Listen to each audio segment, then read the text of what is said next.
So, being the last speaker, I always like that because I can always say everything that I wanted to say has already been said, and the lunch is awaiting, so I could be a bit quick. So, what I plan to do is this is about, as you know, innovation do's and don'ts, and I am kind of reflecting back on my experience of almost 20-25 years uh, running Mastek, and what it meant to me as a learning lessons, or what did I learn, and what probably I wouldn't like to repeat again if I had given a chance, is what I'm going to share with you. But it would be proper to me to give you some kind of background in which I'm explaining these experiences. Mastek is basically has been a solutions company, and that has been our DNA.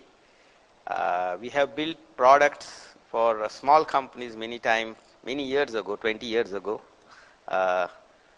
and as recently as 10 years ago maybe, we built an ERP system for Indian market, and presently we are focusing on insurance solutions. So being a solutions company, you end up being a mix of product and service companies, and that's the problem. The problem there is if you are a pure play product, you are a pure play service company, the things are a little bit easier. But things get horrendously difficult when you are trying to mix these two things. And customer is really looking today for solutions where he just doesn't want only product, neither he just wants service, but he wants some combination to make your product or your IP or your component to work in his overall environment, and that requires service.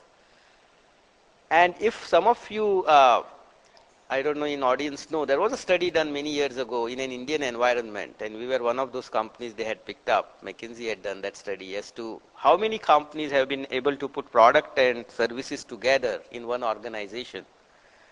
And the answer was very few. And the reasons is what I'm referring to here when I say do's and don'ts really in terms of innovation. And that's what next 10 minutes I want to share with you. So I have an analogy here, and you'll quickly know what is this whole thing about innovation has to do with an island. My first proposition is that if you really want to be successful in an innovation, don't try to connect up with the main mass. Do not try to connect up, just create an island. If you create an island in various forms, and what are those forms is what I'll quickly explain, your chances of success are very high.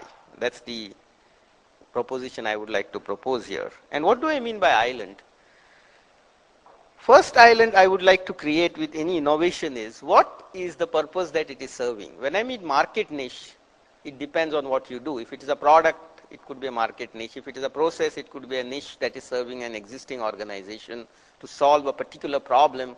If it is a business model, it may be doing something completely differently, but in certain part of your customer base, and so on and so forth. So definitions would vary depending on what kind of innovation you do.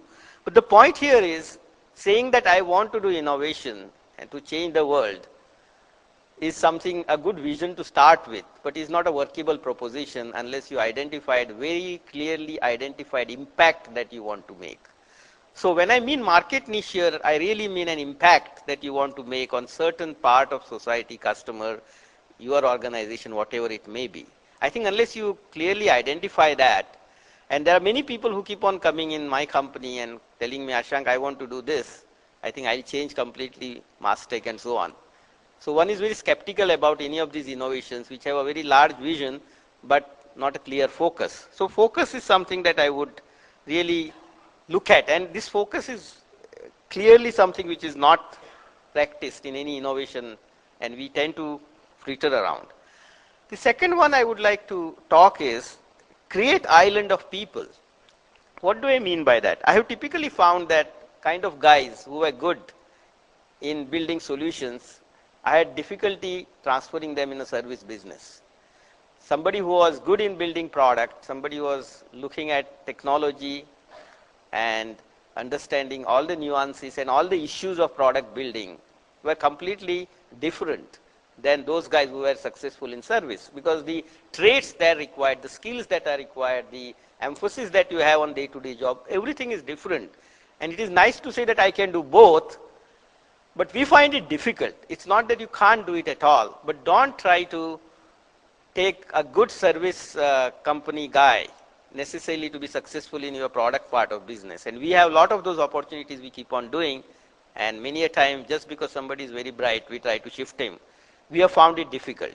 So the kind of person, the kind of skills, kind of traits that you need are indeed something that you need to look at and create an island. That's what I meant. Don't try to connect up with the existing organization.